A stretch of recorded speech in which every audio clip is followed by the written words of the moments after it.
السلام علیکم۔ تازہ ترین خبروں سے باخبر رہنے کے لیے ہمارا پیج لائک کیجیے اور چینل سبسکرائب کیجیے۔ رخ کریں گے دادو کا، جہاں سے رپورٹ کر رہے ہیں ہمارے نمائندے سید سفیر حسین نقوی۔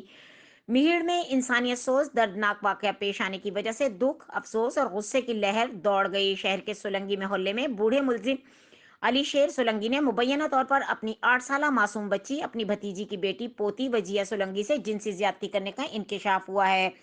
واقعے کی مہیڑ 20 سیکشن تھانے پر ابتدائی رپورٹ داخل کروائی گئی۔ پولیس نے مبینہ جنسی زیادتی کے الزام میں ملزم علی شیر سولنگی کو 20 سیکشن تھانے کے پولیس نے گرفتار کر لیا۔ مبینہ طور پر جنسی زیادتی کا شکار ہونے والی معصوم بچی وجیہہ سولنگی کو میڈیکل کروانے کے بعد تعلقہ اسپتال مہیڑ منتقل کر دیا گیا۔ متاثرہ بچی کی ماں مسمات رابعہ نے صحافیوں کو بتایا کہ میری معصوم 8 سالہ بچی کو اس کے باپ کے چچا علی شیر سولنگی نے جنسی زیادتی کرنے کی وجہ سے خون بہہ رہا ہے۔ ملزم انسانیت کو لتاڑ دیا۔ اعلیٰ حکام سے انصاف کی اپیل کی جاتی ہے۔ ملزم علی شیر سولنگی نے کہا کہ میں نے کسی بھی قسم کی زیادتی نہیں کی ہے، مجھ پر لگے ہوئے الزام غلط ہیں۔ معصوم بچی میرا اپنی اولاد ہے، میں اس عمر میں ایسی گری ہوئی حرکت نہیں کر سکتا۔ دوسری جانب اس واقعے کا کیس داخل نہیں ہو سکا۔ مزید خبروں اور اپڈیٹ کے لیے دیکھتے رہیں کے نیوز چینل انٹرنیشنل۔